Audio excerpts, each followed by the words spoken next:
നമസ്കാരം, ഭാരത് ലൈവിലേക്ക് സ്വാഗതം. വളരെ പ്രധാനപ്പെട്ട ഒരു വാർത്തയാണ് നമുക്കിപ്പോ പറയാനുള്ളത്. സാധാരണഗതിയിൽ രക്തസാക്ഷികൾക്ക് വേണ്ടി സ്മാരകം നിർമ്മിക്കുന്നത് പതിവ് കാഴ്ചയാണ്. നമ്മൾ സാധാരണഗതിയിൽ എല്ലാ പാർട്ടിക്കാരും ബലിദാനികൾക്ക് വേണ്ടി, രക്തസാക്ഷികൾക്ക് വേണ്ടിയൊക്കെ ഉണ്ടാകാറുണ്ട്.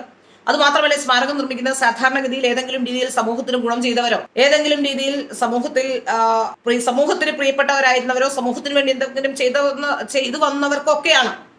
നമുക്കറിയാം, സർദാർ വല്ലഭായ് പട്ടേലിന് വേണ്ടി ഒരു പ്രതിമ നിർമ്മിക്കുമ്പോൾ, അവിടെ ഒരു മ്യൂസിയം ഉണ്ടാക്കുമ്പോൾ അതിനെ നിശ്ചിതമായി വിമർശിച്ചിരുന്ന CPM-കാരടക്കമുള്ളവർ ഉണ്ട് എന്നുള്ള കാര്യം നമുക്കറിയാം. അതൊരു വലിയ അജണ്ട തന്നെയായിരുന്നു. അതിനെ എതിർക്കുക എന്നുള്ളത് അത് വലിയ സാമ്പത്തിക ധൂർത്താണ്, അതുകൊണ്ട് എന്തെങ്കിലും ഗുണമുണ്ടാകുമോ, പെൻഷൻ കൊടുക്കാൻ കഴിയുമെന്നൊക്കെ പറഞ്ഞിട്ട് വലിയ രീതിയിലുള്ള വിമർശനങ്ങളൊക്കെ നടത്തി. ഇപ്പോൾ പുറത്തു വരുന്ന വിവരം വളരെ പ്രധാനപ്പെട്ട ഒരു വിവരമാണ്. ഇത് സത്യത്തിൽ CPM-നെ സംബന്ധിച്ചിടത്തോളം അധപ്പതനത്തിലേക്ക് പോകുന്ന, അല്ലെങ്കിൽ CPM-ന് ഏറ്റവും കൂടുതൽ പേരുദോഷം ഉണ്ടാക്കാൻ പോകുന്ന ഒരു വിഷയം തന്നെയാണെന്ന് പറയാതിരിക്കാൻ കഴിയില്ല. ബോംബ് നിർമ്മാണത്തിനിടയിൽ മരണപ്പെട്ട 2 പേർക്ക് വേണ്ടി രക്തസാക്ഷി മണ്ഡപം നിർമ്മിച്ചിരിക്കുന്നു. അതായത് ലോകത്തെ നശിപ്പിക്കാൻ, അല്ലെങ്കിൽ സംസ്ഥാനത്തെ നശിപ്പിക്കാൻ, അല്ലെങ്കിൽ രാഷ്ട്രീയ എതിരാളികളെ നശിപ്പിക്കാൻ ആവുമല്ലോ ഇത്തരത്തിലുള്ള ബോംബുകളൊക്കെ നിർമ്മിക്കുന്നത്. അത്തരത്തിൽ ബോംബ് നിർമ്മാണത്തിനിടയിൽ ജീവൻ നഷ്ടപ്പെട്ട 2 പേർക്ക്, അതിൽ കൊല്ലപ്പെട്ട 2 പേർക്ക് വേണ്ടി, ഷൈജു, സുബീഷ് എന്ന് പറയുന്ന കണ്ണൂരിലെ 2 പേർക്ക് വേണ്ടിയാണ് ഇപ്പോൾ സ്മാരകം നിർമ്മിച്ചിരിക്കുന്നത്.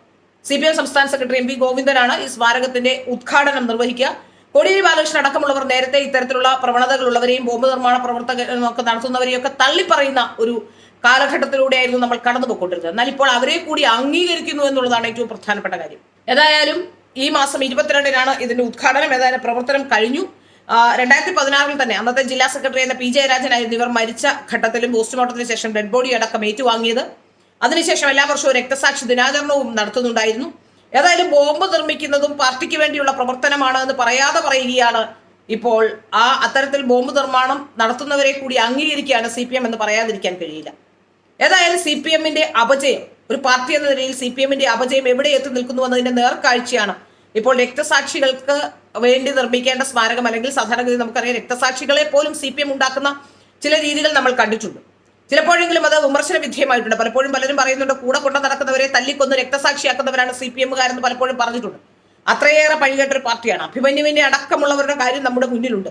അഭിമന്യു കൊല്ലപ്പെട്ടിട്ട് പോലും ആ കേസ് ഒന്ന് നേരാവണ്ണം നടത്താൻ പോലും കഴിഞ്ഞില്ല. എന്നാൽ രഞ്ജിത്ത് ശ്രീനിവാസന്റെ വധക്കേസുമായി ബന്ധപ്പെട്ട് BJP ആ കേസ് വളരെ കൃത്യമായി കൊണ്ടുപോവുകയും വളരെ കൃത്യമായ നിലപാടിലേക്ക് പോവുകയും അവരെ ശിക്ഷിക്കുകയും ചെയ്തപ്പോൾ പുറത്തു വന്ന് വലിയ പ്രശ്നം ഉണ്ടാക്കിയെന്ന് നടിക്കുകയും ഒക്കെ ചെയ്തവരാണ് ഈ CPM-കാർ. അപ്പോൾ സോളാർ സമരവുമായി ബന്ധപ്പെട്ട പോലും മുഖ്യമന്ത്രിയെ പ്രതിരോധത്തിലാക്കാൻ ശ്രമിക്കുന്നു എന്ന വ്യാജേന അവർ ഒരു വലിയ പ്രൊപ്പഗണ്ട സൃഷ്ടിക്കുകയും എന്നാൽ അത് ഒത്തുതീർപ്പാക്കുകയുമായിരുന്നു എന്നുള്ളത് ഇപ്പോൾ നമ്മൾ പൊതുസമൂഹം കണ്ടുകൊണ്ടിരിക്കുന്ന ഒരു പ്രധാനപ്പെട്ട വാർത്തയാണ്. ഇതിനിടയിലാണ് ഇപ്പോൾ ഈ ബോംബ് നിർമ്മാണത്തിന് ഏർപ്പെട്ടിരിക്കുന്നവർക്ക് കൂടി സ്മാരകം നിർമ്മിക്കുന്നു, ബോംബ് നിർമ്മാണത്തിന് ഏർപ്പെട്ട് മരണപ്പെട്ടവർക്ക് സ്മാരകം നിർമ്മിക്കുന്നു എന്ന വാർത്ത കൂടി പുറത്തു വരുന്നത്. CPM-ന് ഇനി ഈ ഉത്തരവാദിത്തത്തിൽ നിന്ന് ഒഴിഞ്ഞു നിൽക്കാൻ കഴിയില്ല.